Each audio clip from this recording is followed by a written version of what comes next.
100 Ways to Motivate Yourself. Change Your Life Forever. Written by Steve Chandler. Read by the author. I hope what I'm about to say doesn't offend you, but you have no personality. That each of us has a fixed personality is a complete myth. We make ourselves up as we go along.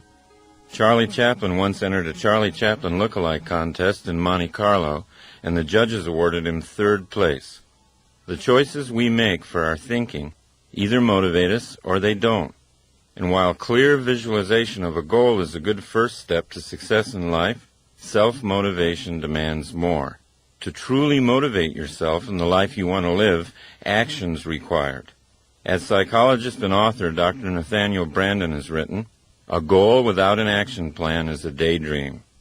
Self-creation happens once self-motivation is mastered. One flows directly from the other. Motion creates the self. In my experience as a teacher, consultant, and writer, I've accumulated 100 ways of thinking that lead directly to self-motivation. I now present these thoughts to you. Number 1. Create a vision. Arnold Schwarzenegger was not well known in 1976 when he and I had lunch together at the Doubletree Inn in Tucson, Arizona. He was in town publicizing the movie Stay Hungry. It was a box office disappointment that he just made. I was a sports columnist for the Tucson Citizen, and my assignment was to spend a full day one-on-one with Arnold and write a feature story about him. So at one point I casually asked him, "Now that you've retired from bodybuilding, what are you going to do next?" And with a voice as calm as if he were telling me about some mundane travel plans, he said, "I'm going to be the #1 box office star in all of Hollywood." I tried not to show my shock and amusement at his plan. After all, his first attempt at movies didn't promise much, and his Austrian accent, an awkward, monstrous build, really didn't suggest instant acceptance by movie audiences. So I asked him just how he planned to become Hollywood's top star. "It's the same process I used in bodybuilding," he explained. "What you do is create a vision of who you want to be and then live into that picture as if it were already true." Now notice that Arnold said create a vision. He didn't say that you wait until you receive a vision. You create one. In other words, you can make it up. Number 2. Tell a true lie. Recently, my 12-year-old daughter participated in a poetry reading in which all her classmates had to write a so-called lie poem about how great they were. They were supposed to make up untruths about themselves that made them sound unbelievably wonderful. I realized that the children were doing what Arnold did to clarify the picture of his future. By lying to themselves, they were creating a vision of who they wanted to be. So if it's hard for you to imagine the potential in yourself, then you might want to start by beginning to express it as a fantasy, like the children did who wrote the poems. Think up some stories about who you'd like to be. Without a picture of your highest self, you can't live into that self. Number 3. Leave your comfort zone. Our society encourages us to seek comfort, and yet only challenge will test our skills and make us better. Only challenge and the self-motivation to engage the challenge will really transform us. And every challenge we face creates a more skillful self. So it's up to you to constantly look for challenges to motivate yourself. And it's up to you to notice when you're buried alive in a comfort zone. Then break free and fly away. Number 4. Find your key. I used to have the feeling that everyone else in life had been issued an instruction book on how to make life work, and I, for some reason, wasn't there when they passed the books out. Still struggling in my mid-30s with a pessimistic outlook and no sense of purpose, I voiced my frustration once to a friend of mine, Dr. Michael Killebrew. He recommended a book to me. The name of the book was The Master Key to Riches by Napoleon Hill.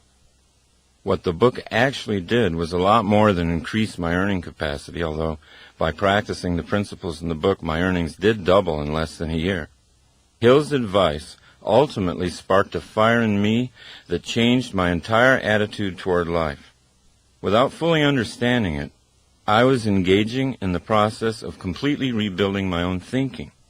I was, thought by thought, replacing the old cynical and passive orientation to life with a new, optimistic, and energetic attitude. So what was this master key to riches? Napoleon Hill tells us in his book, quote, "The great master key to riches is nothing more or less than the self-discipline necessary to help you take full and complete possession of your own mind. Remember, it is profoundly significant that the only thing over which you have complete control is your own mental attitude." Maybe the Hill book won't be your own key, but I promise you that you'll find your own instruction book if you keep looking. You'll find it when you're ready to seek. It's out there, waiting for you. Number 5. Plan your work. Many of us think we're too depressed right now to start on a new course of self-creation, or we're too upset. But Napoleon Hill says that's the perfect time to learn life's most important rule. There is one unbeatable rule for the mastery of sorrows and disappointments, he says, and that's the transmutation of those emotional frustrations through definitely planned work. It's a rule which has no equal. Once we get the picture of who we want to be, definitely planned work is the path to self-motivation. Definitely planned work contains the energy of purpose. 1 hour of planning saves 3 hours of execution. Most of us don't take the time to plan for an hour. We don't understand that it'll be the most productive hour we spend. Instead, we wander into the workplace and react to crises, and ironically, most crises are a result of a failure to plan. Well, it is impossible to work passionately with a sense of purpose and feel depressed at the same time. Successfully planned work will motivate you to do more and more than you ever thought possible. Number 6. Move your goalposts. Most people are surprised to learn that the reason they're not getting what they want in life is because their major goals are too small and too vague, and therefore have no power. Your major goal will not be reached if it fails to excite your imagination. What really increases motivation is the setting of a large and specific power goal. A power goal is a dream that drives you. People who have created power goals are living on purpose. They know what they're up to in life. How can you tell if you've got a big enough and real enough power goal? Simply observe the effect your goal has on you.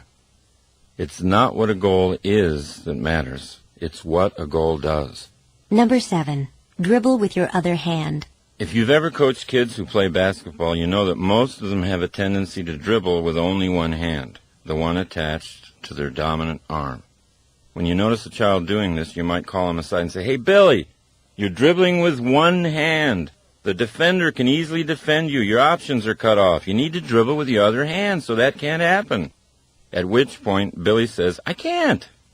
Billy, it's not that you can't. It's that you haven't.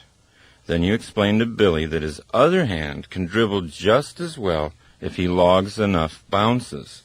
It's just the simple formation of a habit.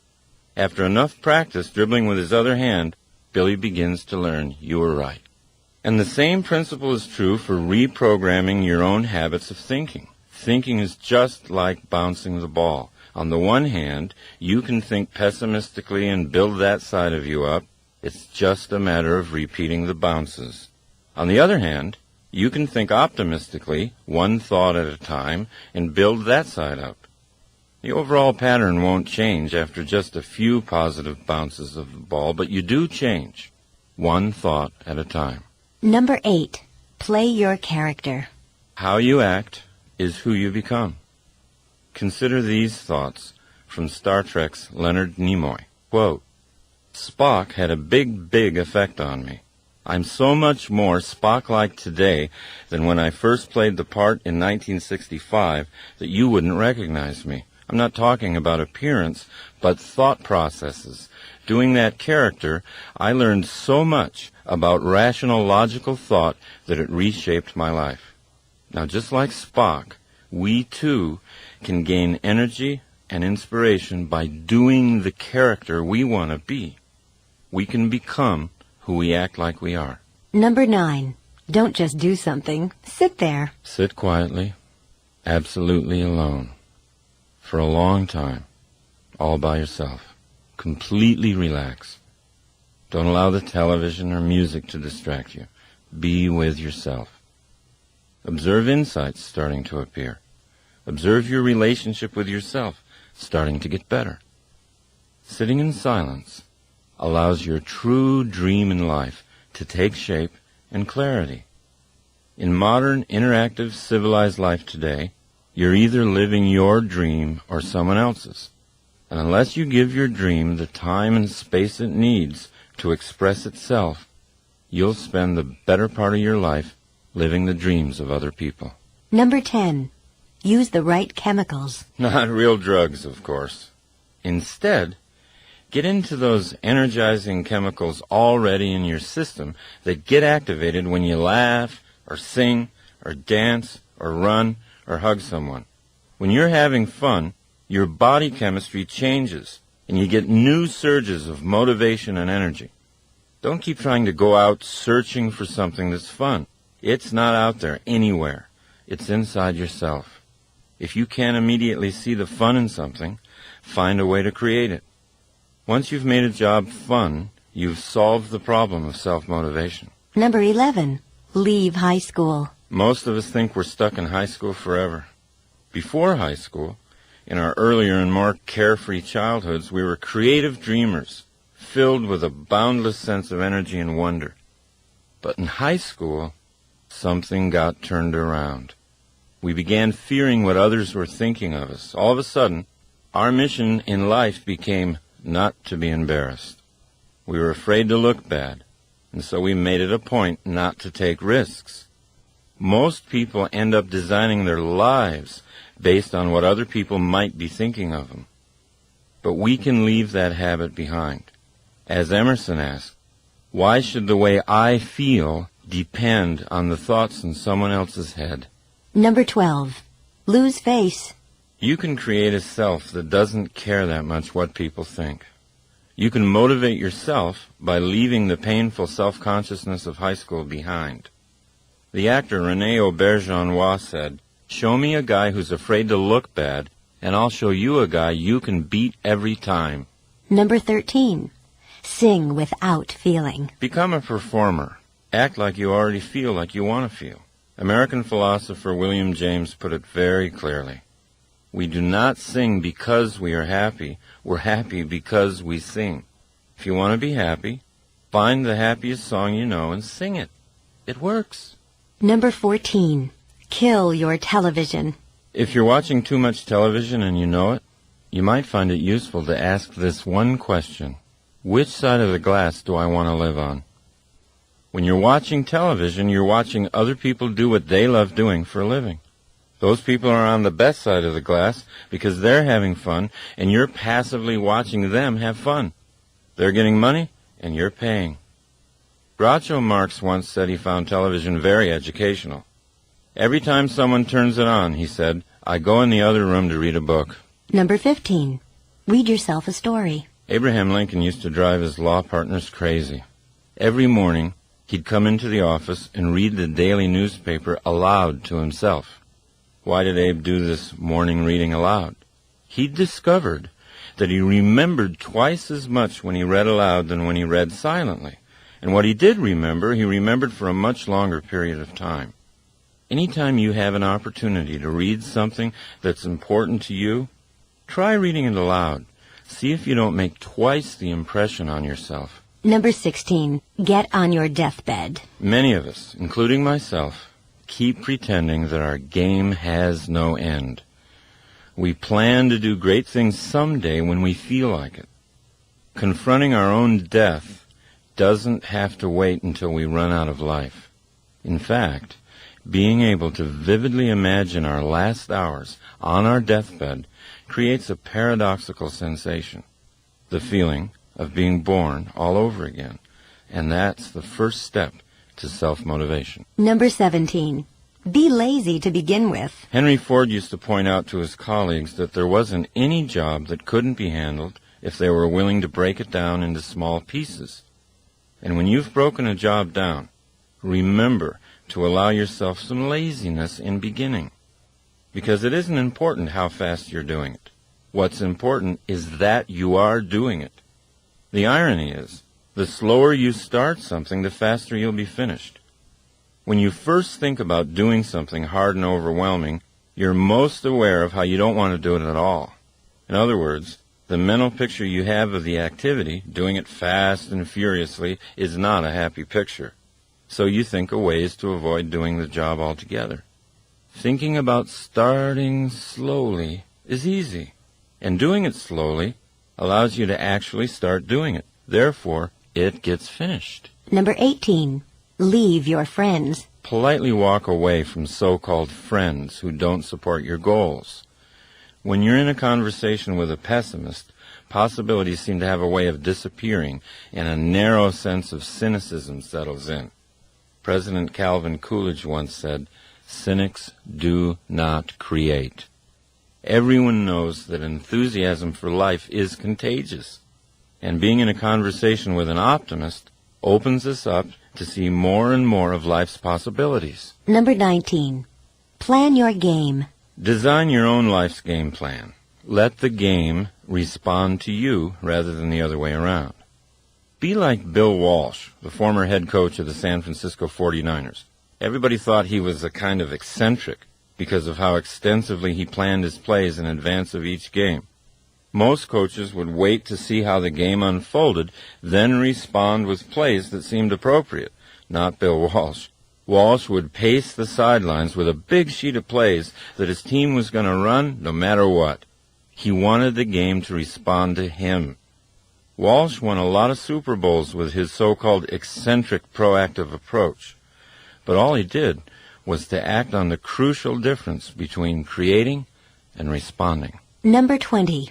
Find your inner Einstein. The next time you see a picture of Albert Einstein, realize that that's actually you. Every human has the capacity for genius. To experience Einstein's creative level of thinking, all you have to do is commit to using your imagination. You know, this is sometimes a difficult recommendation for grown-ups to follow. Grown-ups have become accustomed to using their imaginations for only one thing: worrying. Grown-ups visualize worst-case scenarios all day long. All their energy for visualization is channeled into colorful pictures of what could go wrong. Worry is a misuse of the imagination. What people don't comprehend is that the human imagination was designed for better things. People who use their imaginations to create often achieve things that worriers never dream of achieving, even if the worriers have much higher IQs. Dreaming is the design stage of creating the future. Imagine yourself living a motivated life. Number 21. Feel good first. Most people think they'll feel good once they reach some goal. They think happiness is out there somewhere. The problem with putting off feeling good about yourself until you hit a certain goal is that it might never happen. By linking happiness to something you don't have yet, you're denying your power to create it for yourself in the moment. Your happiness is your birthright. It shouldn't depend on your achieving something. Start by claiming it and using it to make your journey fun all the way and not just fun at the end.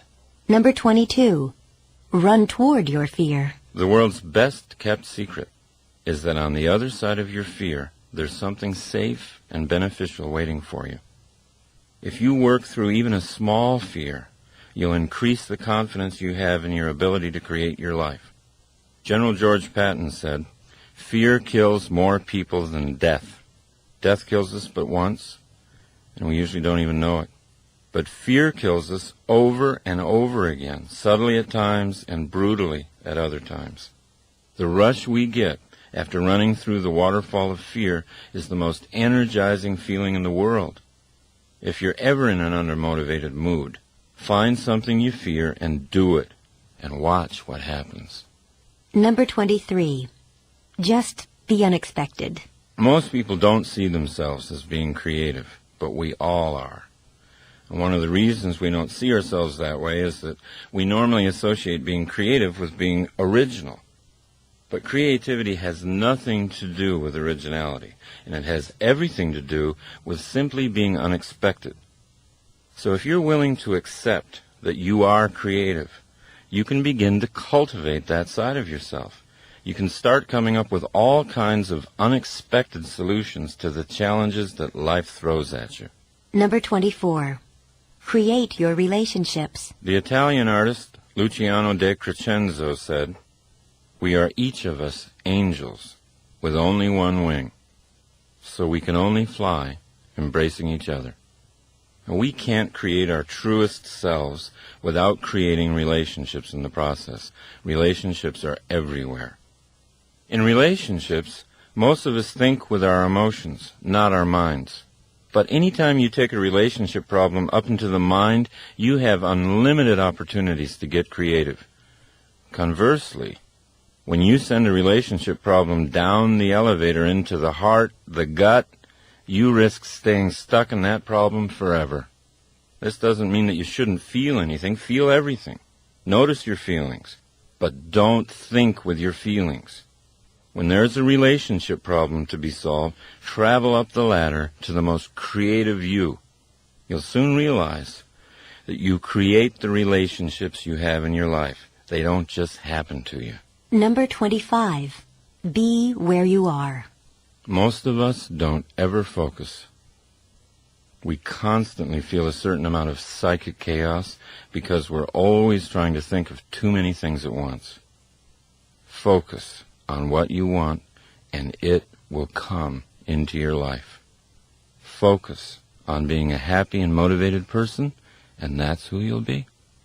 Number 26. Act like a hero. We need heroes in our lives. They're not a sign of weakness, they're a source of strength. Bernard Malamud said, "Without heroes, we are all plain people and we don't know how far we can go." Heroes show us what's possible for a human being to accomplish. Therefore, heroes are very useful to anyone interested in self-motivation. You don't have to have just one hero. Choose a number of them. Put their pictures up. Become an expert in their lives. Collect books about them. Let your heroes' lives inspire you. They're only people like we are. What distinguishes them from us is the great levels they've reached in self-motivation. To just passively adore them is to insult our own potential. Instead of looking up to our heroes, it's much more beneficial to look into them. Number 27.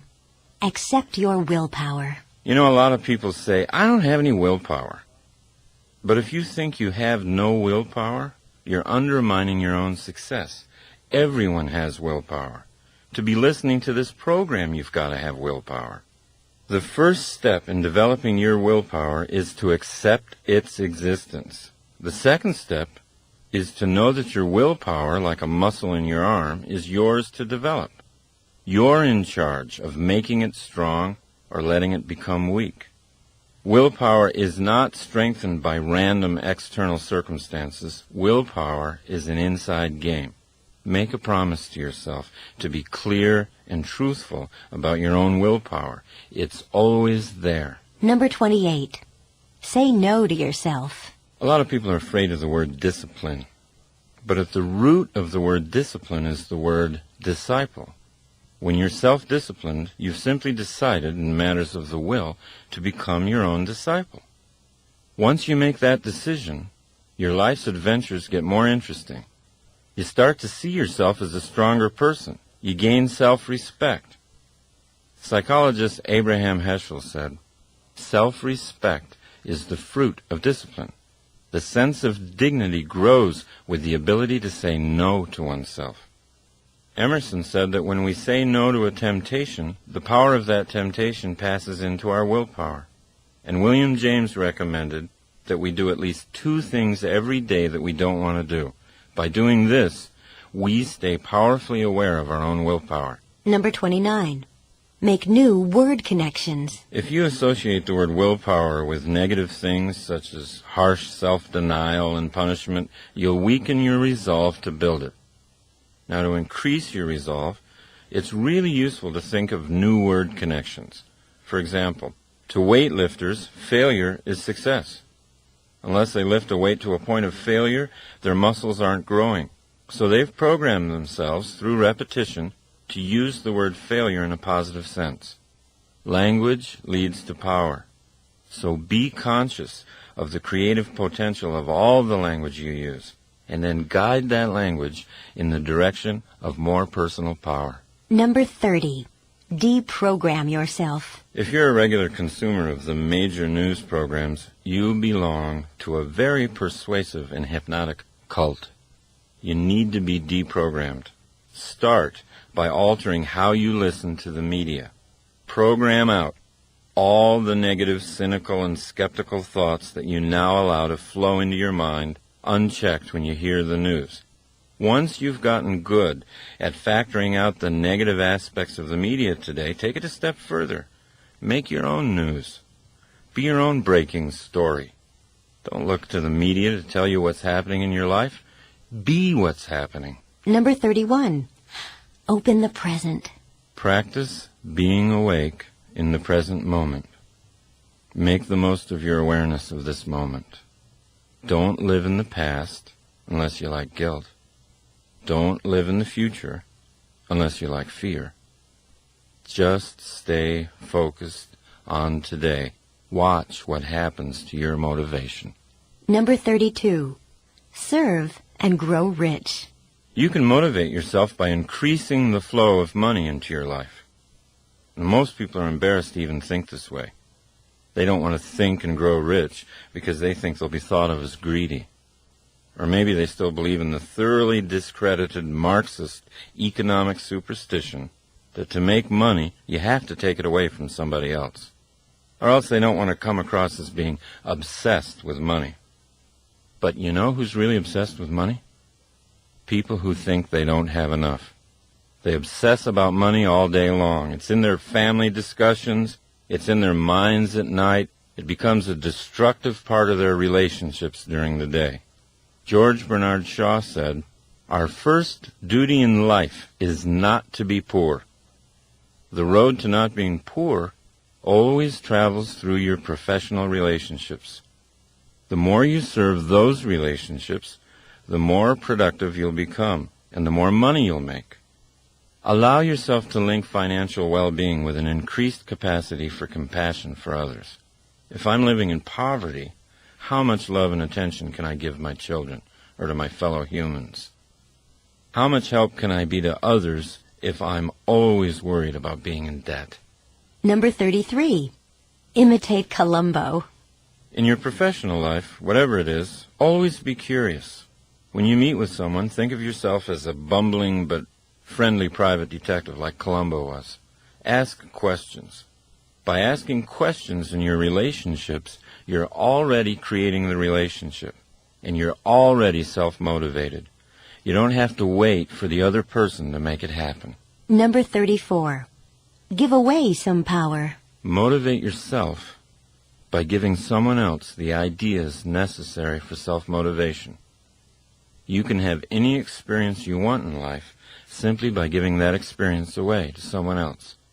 John Lennon called it instant karma. If you want to be motivated, shift your inspiration to someone else. Point out their strengths.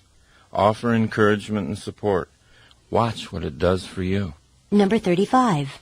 Talk to yourself. We've always been a little nervous culturally about talking to ourselves. We associate it with insanity. But Plato said that thinking was the soul talking to itself. There's no one better to talk to than yourself if you really want to get things worked out. No other person has as much information about your problems. No one knows your skills and capabilities better. Nathaniel Brandon suggests that we get our creative thinking going each morning by asking ourselves 2 questions. 1, what's good in my life? And 2, what is there still to be done? Because thought always precedes action, talking to yourself is a proven way to get motivated. Number 36. Schedule your comebacks. Progress toward your goals is never going to be a straight line. It'll always be a wavy line. You'll go up and then come down a little. 2 steps forward and 1 step back. Now, most people get discouraged when they slide a step back after the 2 steps forward. They think they're failing. They think they've lost it. But they really haven't. They're simply in step with the natural rhythm of progress. Now, once you understand this rhythm, you can look ahead on your calendar and block out time to refresh, renew, recover. Schedule your comeback while you're on top. Build in big periods of time to get away, even to get away from what you love. Because coming back is going to be that much more exciting when you've been renewed. Number 37. Live your true life. The psychologist David Viscott wrote, "When you say you fear death, you're really saying that you fear you've not lived your true life. This fear cloaks the world in silent suffering." How do you know what your true life is? How do you know how to live it? First, find out what makes you happy, and then start doing that. Now, if writing makes you happy and you're not writing for a living, you might want to start up a company newsletter. When I first realized that speaking and teaching made me happy, I started a free weekly workshop. I didn't just wait until something was offered to me.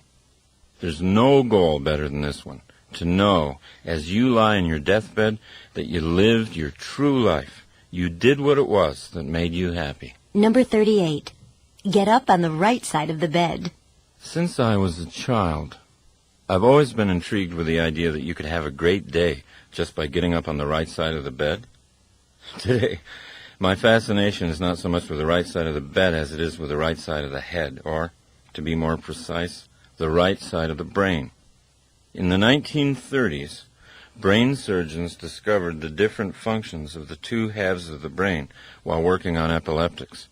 In 1950, Roger W. Sperry made the greatest breakthroughs in discovering that dreams and energy and creative insight come from the right side of the brain, and linear, logical, short-term, and short-sighted thinking came from the left side of the brain.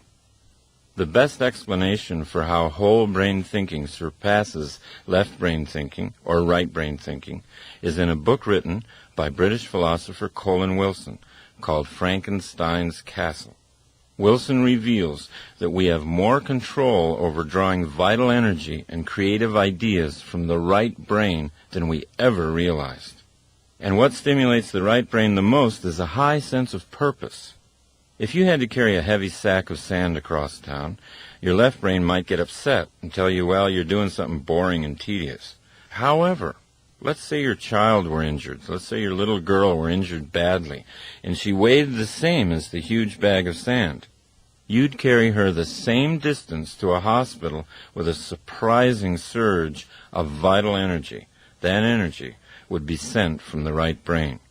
And that's what purpose does to the brain. Self-motivation increases when the left brain gets good at telling the right brain what to do. Number 39. Use your magic machine.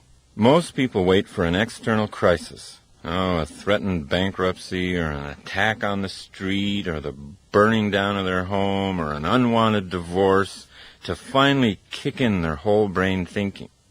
But that leads to a life of reaction rather than creation.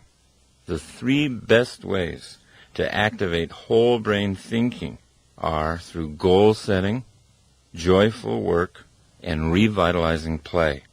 So rather than wait for some external crisis to appear, you can create an internal challenge of your own. Goals and games. Goals and games motivate you more than anything else in the world. Number 40.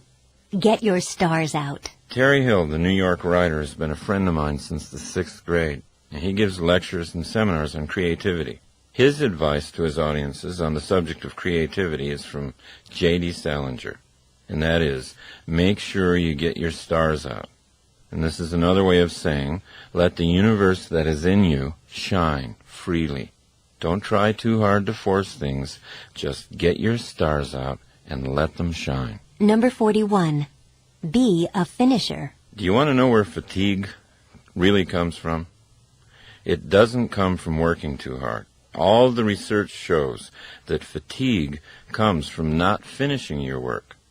William James once wrote, "Nothing is so fatiguing as the hanging on of an uncompleted task." I was giving a self-motivation seminar recently. During one of the breaks, a man came up to me and he said, "Hey, you know what? My problem is I never seem to finish anything. I'm always off onto something before anything's completed." He then asked whether I could give him some affirmations that might alter this. So I said, "Do you think affirmations are what you need? I mean, if you had to learn to use a computer, could you do it by sitting on your couch and repeating the affirmation, 'I know how to use a computer. I'm great at using computers. I'm a wizard on a computer'?" He admitted that affirmations would probably have no effect on his ability to use a computer. So the best way to change your belief system is to change the truth about you, I told him. To believe that you're a good finisher, you've got to build a personal record of finishing tasks. He followed my suggestions, and he followed them with great enthusiasm. He bought a notebook, and at the top of the first page he wrote, "Things I've finished." Each day he made a point of setting small tasks and finishing them. Whereas in the past he was inclined to start sweeping his front walk and leave it unfinished when the phone rang, now he'd let the phone ring so he could finish the job and record it in his notebook. The more things he wrote down, the more confident he became that he really was becoming a finisher. Consider how much more permanent his belief change was than if he tried to do it with affirmations. He could have whispered to himself all night long, "I am a great finisher." But his right brain would have known better. We motivate ourselves by finishing things. Number 42. Invent games. So whatever it is that you have to do, whether it's a major project at work, a huge cleaning job at home, turning it into a game will always bring you higher levels of energy and motivation. Number 43. Interact. There's a huge difference between active relaxation and passive relaxation. Active relaxation refreshes and restores the mind. It keeps it flexible and toned for thinking. Great thinkers have known this secret for a long time. Winston Churchill, for example, used to paint to relax. Albert Einstein played the violin. They could relax one part of the brain while stimulating another. When they returned to workaday pursuits, they were fresher and sharper than ever. Most of us simply deaden the mind in order to relax. We rent mindless videos or read tabloids, we drink, we smoke, we eat until we're foggy and bloated. The problem with this form of relaxation is that it dulls our creativity and it makes it hard to come back into consciousness. But when we find ways to link thinking to recreation, our lives get richer. We become players in the game of life and not just spectators. Number 44. Live a whole life today. John Wooden was the most successful college basketball coach of all time. His UCLA teams won 10 national championships in 12 years.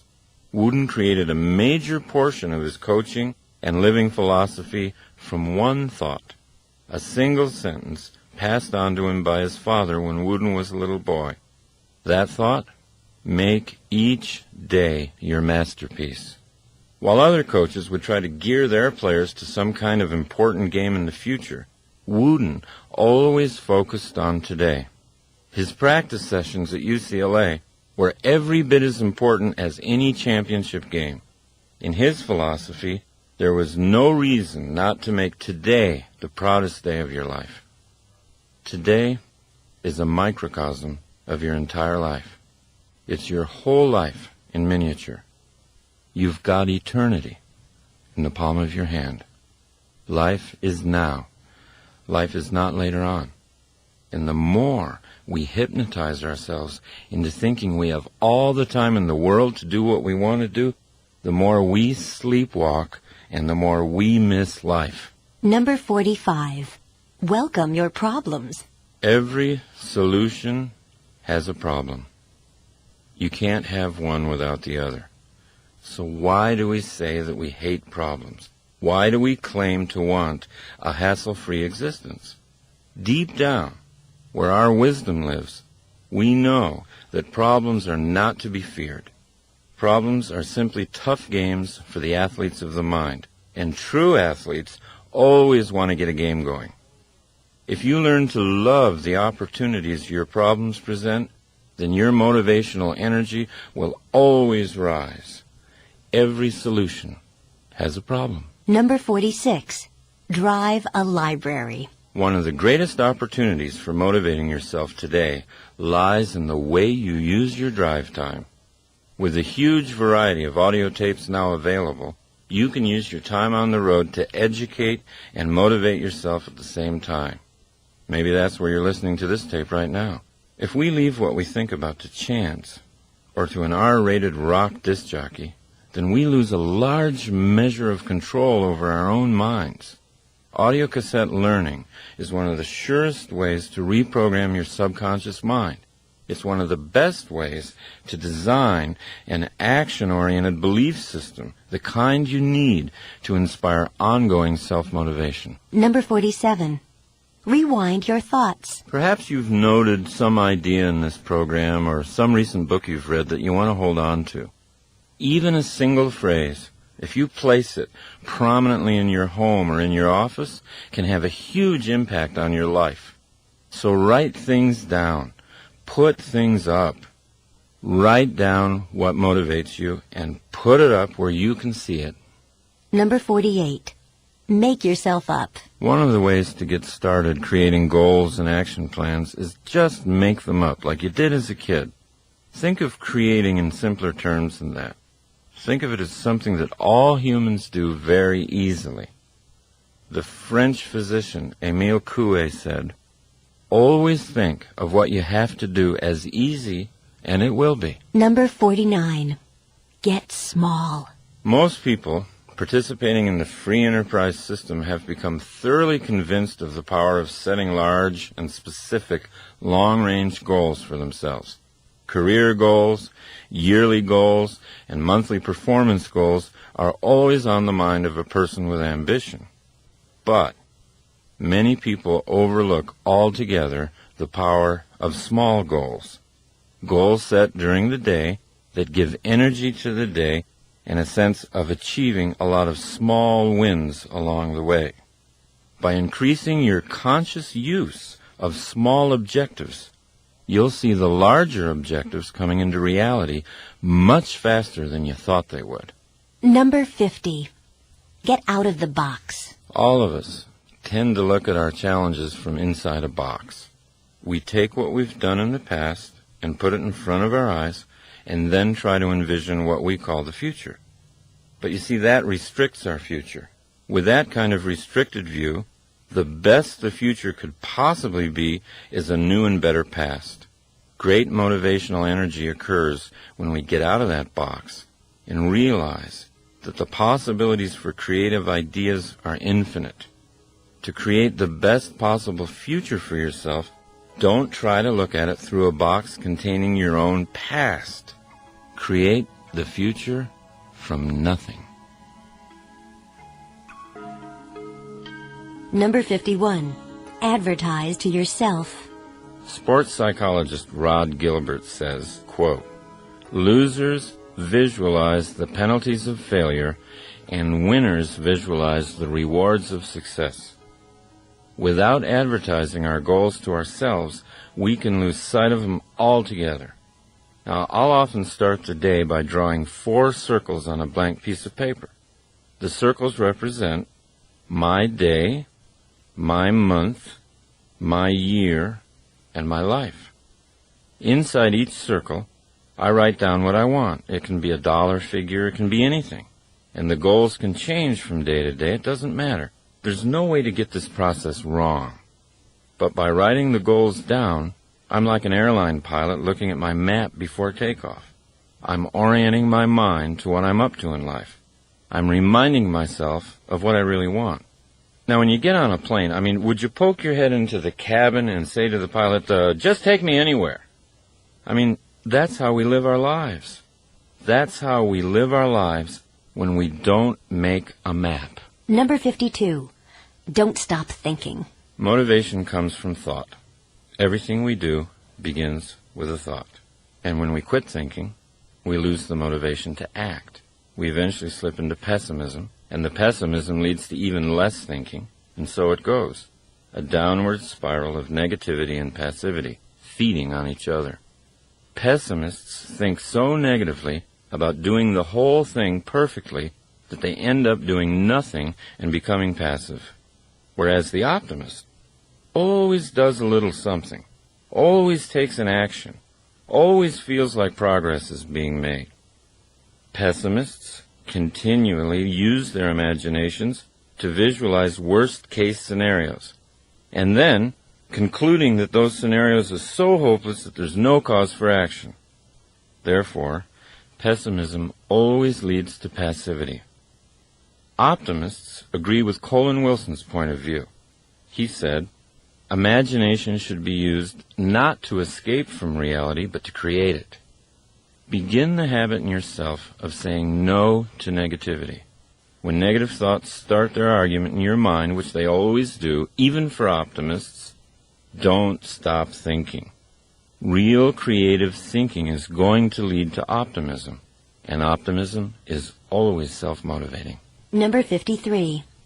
Debate your dark side. Negative thinking is something we all do. The difference between the person who's primarily optimistic and the person who's primarily pessimistic is that the optimist learns to become a good debater.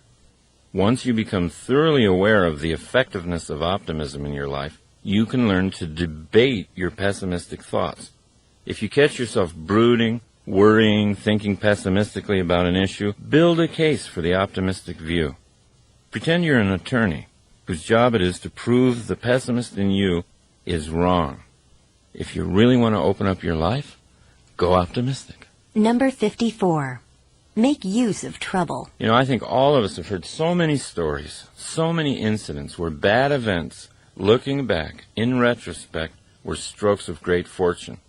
A person who breaks her leg skiing, meets a doctor in the hospital, falls in love, marries him, has a happy life. What seemed horrible turns out to be unexpectedly great. We begin to see the truth in what Richard Bach says. Every problem carries a gift inside it. Now, by choosing to make use of seemingly bad events, by asking yourself, how can I use this? What might be good about this? You can get to the gift inside your problem a lot more quickly. Number 55. Learn to brainstorm by yourself. So, try this. Put a goal on the top of a page, and then put numbers 1 through 20 on that page and begin your brainstorming session. List 20 ideas. They don't have to be well thought out. They don't have to be reasonable. Give yourself permission to flow. Your only objective is to have 20 ideas scrawled down within a certain period of time. If you do this for 1 week, you'll end up with 100 ideas. Are they all usable? No, of course not. But who cares? When you began the process, you probably didn't have any usable ideas. Number 56. Create your own voice. There have been times when I've been told that I am lucky to have a good speaking voice. Many people are impressed. Sometimes I don't even use a microphone. I speak to hundreds of people in the audience, boom out to them. And you know, people will say, boy, you've been blessed with a powerful set of vocal cords. I have to tell you, it's not true. My voice used to be no better than some feeble monotone. It really was really awful. I mean, I would talk like this. Now, you know, I would love to see you today. Now, look, I set about to change it. I always carry a number of cassettes in my car. I always sing along with them. I crank them up good and loud. By the way, it's best done while you're driving alone. And I sing at the top of my lungs. I make certain I do it every day, even when I don't feel like singing. See, that's the point. Don't let your feelings ruin your life. Keep thinking. Strategize. Plan.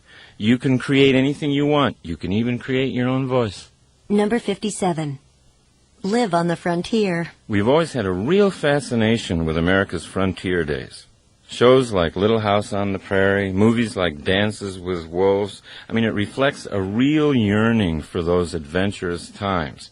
Now, what's exciting, what's really exciting about today is that a new frontier is here.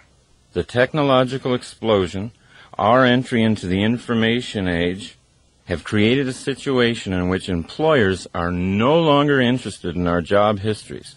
At least it's not as much as they used to be. What are they interested in? Right now, our current capabilities. For example, let's say my company's trying to enter the Chinese market to sell its software, and you, at age 70, can speak fluent Chinese, know all about software, and have energy and zest for success. How can I afford not to hire you? Times have changed. This is the new frontier.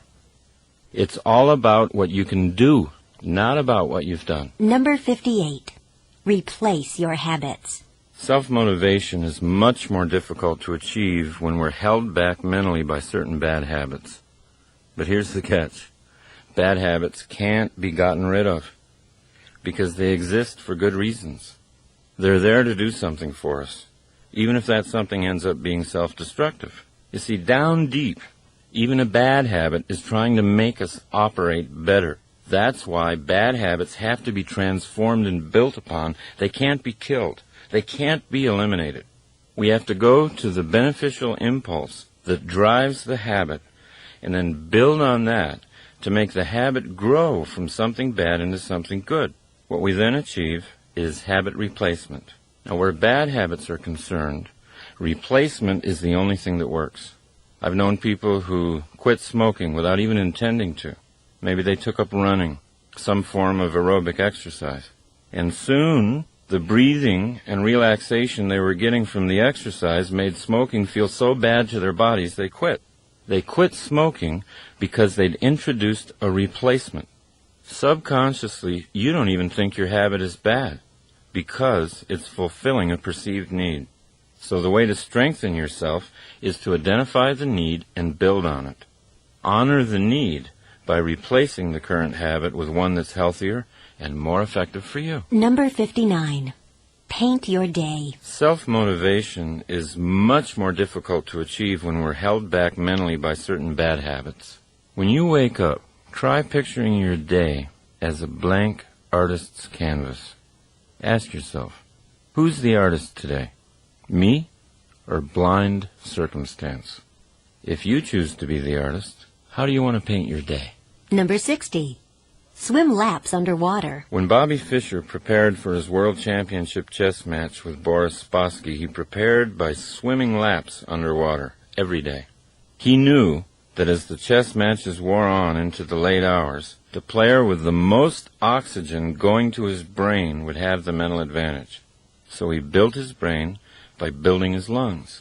Sometimes all you need is the air that you breathe just to motivate yourself. Going for a run or a walk or simply deep breathing gives the brain the fuel it feeds on, and motivation comes easy. Number 61. Get some coaching. After a disappointing round on the golf course, Jack Nicklaus would often take a golf lesson. When I first heard about this, I said to myself, who could give Jack Nicklaus a lesson in golf? But that was before I ever really understood the value of coaching. And then a young business consultant named Steve Hardison taught me something. Nicklaus takes a lesson, not because his coach is a better player, but because his coach can stand back from Nicklaus and see his moves objectively. So, if coaching is appropriate for your golf or tennis game, it could also be appropriate for the game of life. Ask someone you admire to be honest with you and coach you for a while. Let them tell you what they see. It's a courageous thing to do, and it'll always lead to growth. Number 62. Leave home. Once when Steve Hardison and I were discussing a few of my old habits that were holding me back from realizing my business goals, I finally said to him, but why? Why do I do those things? I mean, if I know they hold me back, why do I continue to do them? And he said, you do them because they feel like home. When you do those things, you do them because that's what you're comfortable doing. And so you make yourself right at home doing them. As they say, there's no place like home. Home can be an ugly place if it's not kept up and consciously made beautiful. Home can be a dark, damp prison, smelling of bad habits and laziness. But we think we're safe there. However, when we inspect the worn-out house more closely, we can see that the safety we think we're experiencing is pure self-limitation.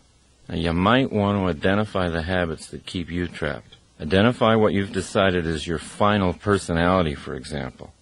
Understand that it might be a hasty construction built only to keep you safe from risk and growth. See, once you've done that, you can leave. You can leave home. You can get the blueprints out, and you can create a home you really want. Number 63. Perform rituals. As you listen to these various ways to motivate yourself, you might have noticed that action is often the key. Doing something is what leads to doing something. It's the law of the universe. An object in motion stays in motion. My own ritual for jump-starting the brain is walking. Many times in my life I've had a problem that seemed so overwhelming. It seemed too overwhelming to even do anything about. But my ritual is to take the problem out for a long, long walk. Time and time again, during the course of the walks, something comes out of nowhere. Some idea for an action that would solve the problem. So try making up a ritual for yourself, anything that will act as a self-starter. Rituals will have you in action before you feel like getting into action. Rituals always override your built-in laziness. They always get you motivated in a predictable, controllable way. Number 64. Start your life over. If you catch yourself thinking that you're too old to do something you want to do, please recognize that you're now listening to the pessimistic voice inside of you. It's the voice of a liar. Talk back. Remind the voice of all the people in life who've started their lives over again at any age they wanted to. John Houseman, the Emmy Award-winning actor in The Paper Chase, he started acting professionally when he was 73 years old. Don't listen to the voice inside. You can start your life over right now. Number 65. Keep all your promises. One way I used to motivate myself was to make some unreasonable promise. To go to someone I cared about, either personally or professionally, and promise something really big. Something that'll take all the effort and creativity I had to make it happen. But, there were times when those huge promises I made weren't kept, and I realized over the years it's not really an intelligent way to self-motivate. Today I'll make commitments to other people, but they're commitments that I know I can keep. But to motivate myself, I've replaced promising others with setting goals inside myself. The power of goals is that they can be outrageous, they can be huge, and they can free up really wild possibility thinking. Without setting large goals internally, what I tend to do is just live a life of things that I think I have to do. Number 66. Give some luck away. Basketball coach John Wooden used to say, "You cannot live a perfect day without doing something for someone who will never be able to repay you." I agree with that.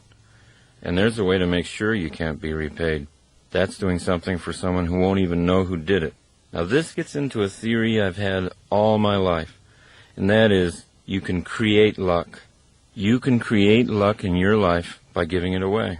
See if you can't begin creating your own luck. Number 67. Draw your universe. If you use my 4-minute 4-circle goal setting system that I talked about earlier, you can create your own goal-directed universe. Try this.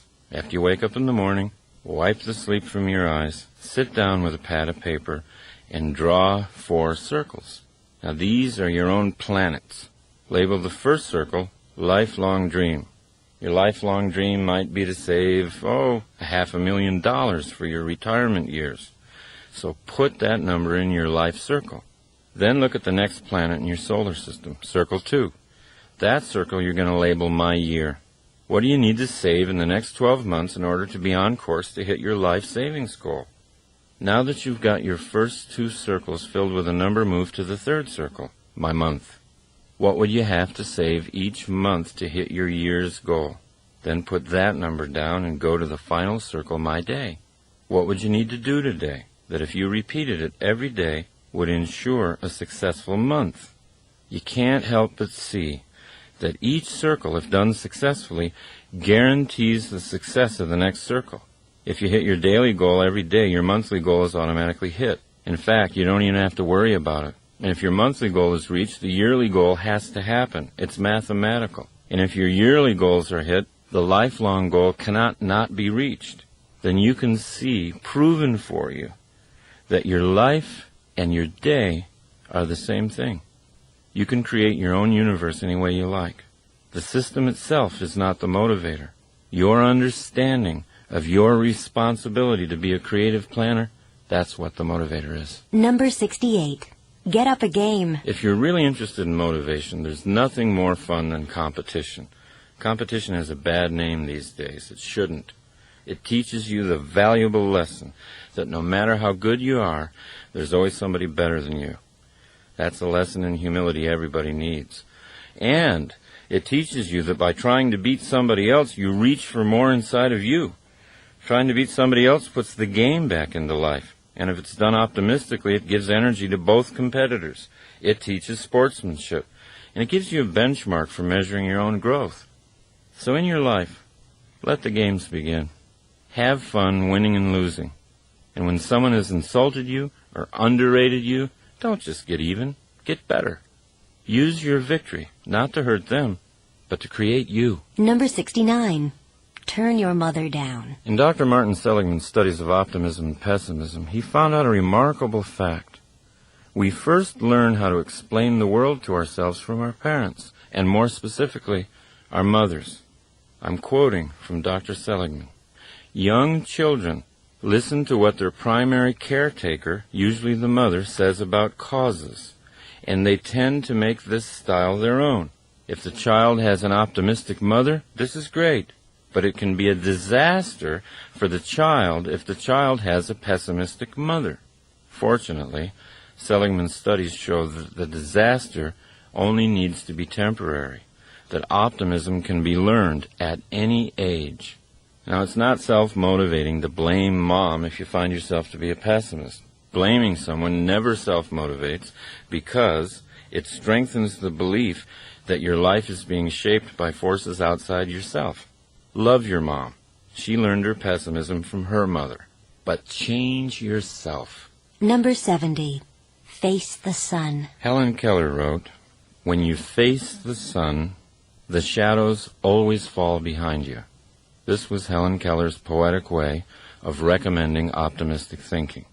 What you look at, what you face, grows in your life. What you ignore falls behind you. But if you turn and look only at the shadows, they become your life. Number 71. Look inside. Most of us wait to find out who we are from impressions and opinions we get from other people. "Oh, do you really think I'm good at that?" we ask. Somebody compliments us. If we're persuaded that they're being honest and have made a good case, we might alter our self-image upward. That's great getting feedback from others, especially positive feedback. But your journey should be internal. Travel deeper and deeper inside to find out your own potential. Your potential is your true identity. It only waits for self-motivation to come alive. Number 72. Go to war. Anthony Burgess was 40 when he learned he had a brain tumor that would kill him within a year. He was completely broke, and he didn't have anything to leave behind for his wife Lynn, who was soon to be a widow. Burgess had never been a professional novelist in the past, but he always knew it was inside him to be a writer. So, for the sole purpose of leaving behind royalties for his wife, he put a piece of paper into the typewriter and he began writing. He had no certainty that he'd ever even be published, but he couldn't think of anything else to do. Burgess wrote energetically. He finished 5.5 novels before that year was through, but he didn't die. His cancer had gone into remission, and then it disappeared altogether. In his long and full life, Anthony Burgess wrote more than 70 books. Without the death sentence from cancer, he might not have written anything. You know, it's funny, but research shows that during times of war, suicide rates go down. We don't have to wait for something tragic. We don't have to wait for a war to attack us from without. We can get the same vitality by challenging ourselves from within. Joan of Arc said, "All battles are first won or lost in the mind." A useful exercise for self-motivation might be this. Ask yourself, what would you do if you had Anthony Burgess's original predicament? If I had just a year to live, how would I live differently? What exactly would I do? That question can inspire surprising thoughts. It can reveal skills inside you that you're not using today. Number 73. Make small change. When I first began working on self-motivation a long time ago, I'd go through all kinds of emotional mood swings. I'd get really high on the idea of who I could be. I'd set out to change myself overnight. And then my old habits would pull me right back to who I used to be. Then I'd become demoralized. Later in my life, I finally caught on to the idea that great things are often created slowly. Great paintings, great buildings. So why couldn't great people be created slowly? So if you're willing to see yourself as a masterpiece in progress, then you'll love small changes. You'll be excited by a tiny thing you did differently today. If you want a stronger body and you took the stairs instead of the elevator, celebrate. You're moving in the direction of self-creation. Number 74. Do something badly. Sometimes we don't do things because we're not sure we can do them well. We feel we're not in the mood or at the right energy level to do the task we have to, so we put it off or wait for inspiration to arrive. We're so afraid to do things until we're sure we'll do them well, we don't do anything. This is the source of all writer's block, by the way. This tendency led G.K. Chesterton to say, if a thing is worth doing, it's worth doing badly. If you're not motivated to do something you know you need to do, just decide to do it badly. Add a little self-deprecating humor. Be comically bad at what you're doing, and then enjoy what happens to you once you're in the process. Number 75. Be a visioneer. A few years ago, I began working with motivational speaker and author Dr. Dennis Deaton, and he allowed me to learn and even teach his principles of visioneering, which he defines as engineering dreams into reality by the use of active mental imaging. The principle is this: you can't do anything that you can't picture yourself doing. Visioneering is just another word for picturing yourself. Once you make the picturing process conscious and deliberate, you begin to create the self you want to be. Number 76. Shine your light. Chesterton used to say that taking things lightly was the most spiritually advanced thing you could do to improve your effectiveness in life. After all, said Chesterton, it's because God's angels take themselves so lightly that they're able to fly. And if his angels take themselves that lightly, imagine how much more lightly he takes himself. Your own motivational level will always be lifted with humor. Anytime you're stuck, ask yourself to take things lightly. Ask yourself to come up with some funny solutions. Laughter will destroy all limits to your thinking. When you're laughing, you're open to anything. Number 77. Be a list writer. Never hesitate to sit down with yourself and make lists. The more you write down what it is you want, the more you can dictate your own future. A goal gains power when you write it down, and it gains more power every time you write it down. Now, we're always looking for motivation in what others have written. But if you become a creative list maker, you'll learn how to motivate yourself by what you've written. Number 78. Be the change. Don't try to change other people. It doesn't work. You'll waste your life trying. We talk to our children for hours about how we think they should change. But children don't learn from what we say. They learn from what we do. By being what you want them to be, you can lead by inspiration. What you tell people to do often goes right by them. Who you are doesn't. The change in you is contagious. When you yourself change, watch how the people around you change. Number 79. See the gold. In every circumstance, we can look for the gold or we can look for the filth. And what we look for, we'll find. Opportunities are like those subatomic quantum particles that come into existence only when they're seen by an observer. Your opportunities will multiply when and only when you choose to see them. Number 80. Simplify. The great Green Bay Packer football coach Vince Lombardi was once asked why his world championship team, which had so many multi-talented players, ran such a basic and simple set of plays. It's hard to be aggressive, he answered, when you're confused. When you simplify your life, it gathers energy. Number 81. Pin life down. Recently, I was working with car dealer Henry Brown of Brown & Brown Nissan, which is a nationally celebrated Nissan dealership. And he was telling me a story about his son, a high school wrestler. Now, his boy had been getting only fair results in wrestling this year. So Henry went and talked to him, and he learned that he entered each match completely prepared to counter anything his opponent tried. And no matter how gifted Henry's son was at countering moves, countering was still countering. So finally, Henry suggested to his son that he try entering a wrestling match with a plan, a series of moves that he would initiate no matter what his opponent tried. And the boy agreed, and the results were remarkable. He began winning match after match, pinning opponent after opponent. The young wrestler's goal had always been to win. He didn't have a problem setting big goals. But as Nathaniel Brandon says, a goal without an action plan is a daydream. Before any adventure, take time to plan. Let life respond to you. If you're making all the first moves, you'll be surprised at how often you can pin life down. Number 82. Strengthen your purpose. Energy comes from purpose. If the left side of the brain tells the right side that there's a sufficient crisis, the right side sends energy, and sometimes superhuman energy. And that's why there's such a difference between people who set and achieve goals all day and people who just do whatever comes up, whatever they feel like doing. To the first person, there's always added purpose.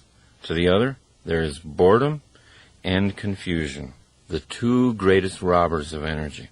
Because we are totally responsible for our own sense of purpose, that also means that we're totally responsible for the energy in our lives. Number 83. Go on a news fast. I first heard the phrase news fast from Dr. Andrew Weil. Now, he actually tells his patients to stop watching the news for a few weeks, and he gets great results. They sleep better, their whole systems are better. And my own recommendation for a news fast has to do with self-motivation. If you go for periods of time without listening to or reading the news, you'll notice an upswing in your optimism about life. You'll really feel a lift in energy. Your mind is yours to fill with whatever you want. The more you accept the responsibility of filling it, the easier it'll be to build an optimistic and effective mindset. Number 84. Choose an action. When you find yourself worrying about something, always ask yourself an action question. What can I do about this right now? And then do something. Any small thing. Anything that worries you should be acted on, not just thought about. Even small actions start to chase away your fears and put you back in control of creating what you want. Number 85. Be a thinker. I was doing some seminars for a large office company in Las Vegas, and the president told me something that was really interesting. He said he had basically two kinds of people working for him, the whiners and the thinkers. The whiners were often very smart, dedicated employees who worked long hours, but when they came into the president's office, it was always to complain. And here's what he said. They're great at finding fault with other managers and telling me what's wrong with our systems, but they're a drain on me because they're so negative I end up trying to make them feel better, and after that I'm depressed. Now the thinkers, on the other hand, had a different way of coming into the office with problems. Here's what he said about them. The thinkers come to me with ideas. They see the same problems that the whiners see, but they've already thought about possible solutions. When you're committed to self-motivation, you'll follow into the realm of the thinker, naturally. You'll be more valuable to your organization and to yourself. Number 86. Choose enjoyment. There's a huge difference between pleasure and enjoyment. And when we're absolutely clear about the difference, we can grow much faster toward who we want to be. What we do for pleasure, for example, routine sex, eating, drinking, all kinds of short-term stuff, that's different than what we do for enjoyment. Enjoyment always involves the use of a skill, and it always involves facing a challenge. Things like sailing, gardening, golfing, any kind of activity like that involving skills meeting a challenge result in enjoyment. People who get clear on the difference begin to know how to consciously put more enjoyment into their lives. Number 87. Read mystery novels. The person with the highest IQ ever measured, Marilyn Vos Savant, recommends mystery novels as brain builders. Here's what she says. Not only is this exercise fun, but it's good for you. I'm not talking about violent thrillers or police procedural novels, but instead, I'm directing you to those elegant, clue-filled, intelligent mysteries solved by drawing conclusions, not guns." Unquote. Marilyn Vos Savant believes strongly that the brain can be built as surely and as quickly as the muscles of the body. So the next time you feel like curling up with a good mystery, don't feel guilty. You might be doing the most productive thing you've done all day. Number 88. Express your thoughts. Go ahead and feel your feelings. But when it's time to talk, be thoughtful and express your thoughts. Number 89. Use your weaknesses. Make a list of your strengths and your weaknesses on separate pieces of paper. Place the list of strengths somewhere where you'll see it again, because just looking at it will always pick you up. Now, look at your list of so-called weaknesses and study them for a while. Stay with it until you feel no shame or guilt about them. Allow them to become interesting characteristics instead of anything negative. Ask yourself how each characteristic could be useful to you. When Arnold Schwarzenegger became a professional actor, he had a weakness: his thick Austrian accent. It wasn't long, however, before Arnold incorporated his accent into the charm of his action hero persona on the screen, and a former weakness became a strength. His accent became an identifying part of his characters, and people everywhere were imitating it.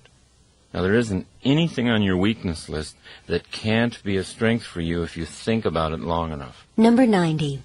Try becoming your problem. Whatever type of problem you're facing, the most self-motivational exercise I know of is to immediately say to yourself, "I'm the problem." Because once you see yourself as the problem, you can see yourself as the solution. By seeing ourselves as victims of our problems, we lose the power to solve them. To activate the power inside ourselves, we need to take only two essential steps. One, own the problem, and two, create the solution. Number 91. Inflate your goal. There is another self-motivator that must be used as an intellectual tool only. Take a certain goal of yours and double it, or triple it, or multiply it by 10, and then ask yourself, quite seriously, what would you have to do to achieve that new goal? Now, I've often used this method for self-motivation with myself. If I have a goal of signing, say, 2 seminar contracts in the next 3 weeks, I'll often get out a pad of paper and ask, how would I get 10 contracts signed in 3 weeks? It always puts me at a different level of thinking.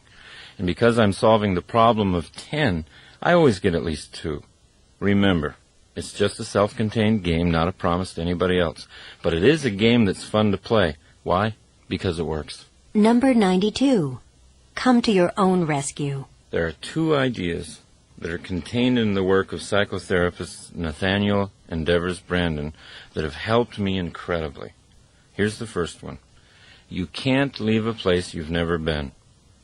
And here's the other one. No one is coming. I used to believe I could run from all my frightening thoughts and beliefs about myself.